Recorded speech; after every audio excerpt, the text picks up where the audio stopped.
Assalamualaikum warahmatullahi wabarakatuh. Selamat pagi.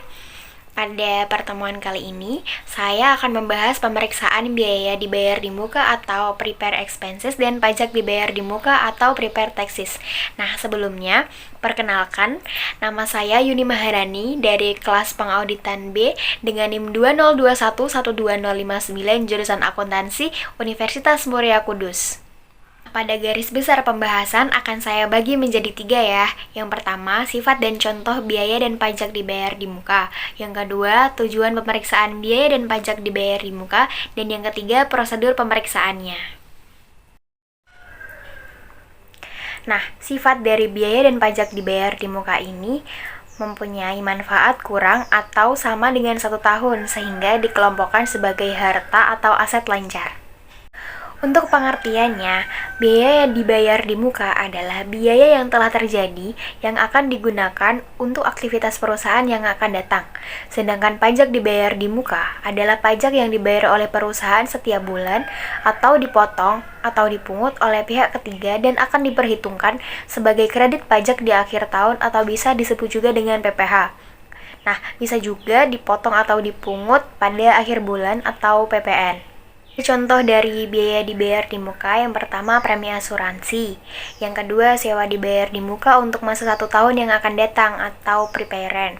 Kemudian ada biaya lain-lain yang dibayar di muka seperti biaya iklan. Nah, untuk contoh dari pajak dibayar di muka adalah PPh 22 dari import barang, kemudian PPh 23 dari bunga, dividen, royalti, management fee. Kemudian ada PPh 25 dari setoran pajak penghasilan, kemudian ada PPN masukan yang dipungut oleh pengguna kena pajak waktu perusahaan membeli barang atau jasa kena pajak. Lalu apa sih tujuan pemeriksaan dari biaya dan pajak dibayar di muka itu? Yang pertama, untuk memeriksa apakah terdapat internal kontrol yang baik atas biaya dan pajak dibayar di muka. Yang kedua, untuk memeriksa apakah biaya mempunyai kegunaan untuk tahun berikutnya sudah dicatat atau belum sebagai biaya dibayar di muka. Yang ketiga, untuk memeriksa apakah biaya dibayar di muka tersebut mempunyai kegunaan untuk tahun berjalan yang telah dibebankan atau dicatat sebagai biaya tahun berjalan. Yang keempat, untuk memeriksa apakah pajak dibayar di muka itu didukung oleh bukti setoran atau pemungutan pajak yang sah dan lengkap. Nah, sehingga bisa diperhitungkan sebagai kredit pajak pada akhir periode. Yang kelima itu tujuan pemeriksaannya untuk memeriksa apakah penyajian biaya dan pajak dibayar di muka tersebut dalam laporan keuangannya nih sudah sesuai dengan prinsip akuntansi yang berlaku umum di Indonesia atau SKAK atau ETAP atau IFRS atau belum. Nah, selanjutnya ada prosedur pemeriksaan biaya dan pajak dibayar di muka. Prosedur pemeriksaan itu dibagi atas prosedur compliance test dan prosedur substantif test. Nah, pembahasan prosedur pemeriksaan untuk substantif test tersebut akan dibagi dalam beberapa bagian, yaitu sewa dibayar di muka, premi asuransi dibayar di muka, biaya advertensi dibayar di muka, dan pajak dibayar di muka. Nah, dalam prakteknya itu, prosedur pemeriksaan yang dibahas di sini harus disesuaikan dengan kondisi perusahaan yang diaudit. Contohnya itu yang pertama, untuk pemeriksaan compliance test ya. Kita harus pelajari dan evaluasi internal kontrol atas pajak dibayar di muka. Yang kedua, kita tarik kesimpulan mengenai internal kontrol atas biaya dan pajak dibayar di muka. Nah, untuk prosedur pemeriksaan substantif sewa dibayar di muka atau prepaid train itu, yang pertama minta rincian atau schedule prepaid train atau sewa dibayar di muka per tanggal neraca atau laporan posisi keuangan. Yang kedua, cek ketelitian perhitungan matematik atau mathematical accuracy. Nah, yang ketiga, kita cocokkan saldo prepaid train tadi per tanggal neraca dengan saldo buku besar atau general ledger pada prepaid train. Kemudian yang keempat, cocokkan saldo awal prepaid train dengan kertas kerja pemeriksaan tahun lalu. Yang kelima, lakukan vouching untuk pembayaran prepaid train di tahun berjalan dan pemeriksaan lease agreement. Jika sudah dilakukan di compliance test, kita refer ke kertas kerja compliance test. Yang keenam, tie up atau tie in, yang artinya kita harus mencocokkan total yang dibebankan sebagai biaya sewa ke buku besar biaya sewa. Kemudian yang ketujuh, kita buat usulan audit adjustment jika diperlukan. Selanjutnya, prosedur pemeriksaan substantif premi asuransi dibayar di muka atau prepaid insurance. Nah, yang pertama, minta rincian prepaid insurance per tanggal neraca atau laporan posisi keuangan.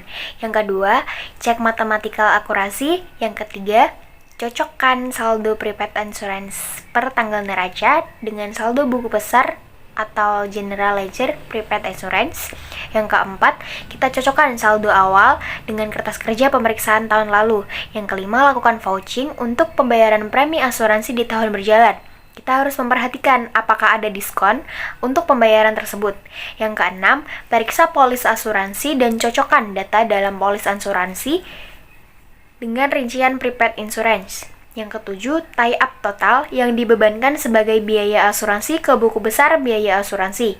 Yang kedelapan, kita periksa apakah nilai pertanggungan atau insurance coverage tersebut cukup atau tidak, dalam arti tidak terlalu besar dan tidak terlalu kecil. Selanjutnya, kita perhatikan apakah di dalam polis asuransi tersebut terdapat bankers clause. Maksudnya itu, dalam polis asuransi tersebut ada salah satu pasal yang menyebutkan jika terjadi klaim karena yang diasuransikan terbakar atau hangus atau hilang, harus diganti rugi atau dibayarkan kepada bank. Selanjutnya, kita buat usulan audit adjustment jika diperlukan. Nah, selanjutnya prosedur pemeriksaan substantif prepaid advertising.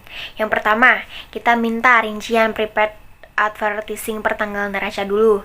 Yang kedua, kita cek voting dan cocokkan saldo akhir prepaid advertising ke dalam buku besar dan saldo awal ke kertas kerja pemeriksaan tahun lalu. Yang ketiga, kita periksa bukti pembayaran dan surat perjanjian untuk iklan di TV, radio, billboard, dan pembelian untuk barang-barang seperti souvenir. Selanjutnya, kita periksa kebenaran pembebanan ke biaya tersebut. Apakah untuk barang-barang souvenir tersebut harus dilakukan stock of name atau perhitungan fisik pada akhir tahun. Selanjutnya, prosedur pemeriksaan substantif prepaid taxes. Nah, yang pertama itu kita harus meminta rincian atau prepaid taxes per tanggal neraca atau rincian bisa per jenis pajak atau dicampur. Yang kedua, kita cek voting dan cocokkan saldonya dengan buku besar. Yang ketiga, untuk pajak penghasilan, kita bandingkan antara angka prepaid taxes di rincian dengan SPT PPh badan. Yang keempat, untuk pajak pertambahan nilai atau PPN masukan, kita bandingkan angka prepaid taxes di rincian dengan SPT masa SPM.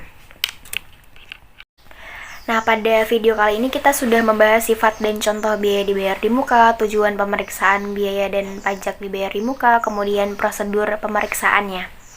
Sekian yang dapat saya sampaikan, mohon maaf apabila ada kesalahan dalam bertutur kata. Wassalamualaikum warahmatullahi wabarakatuh, sampai jumpa di video lainnya.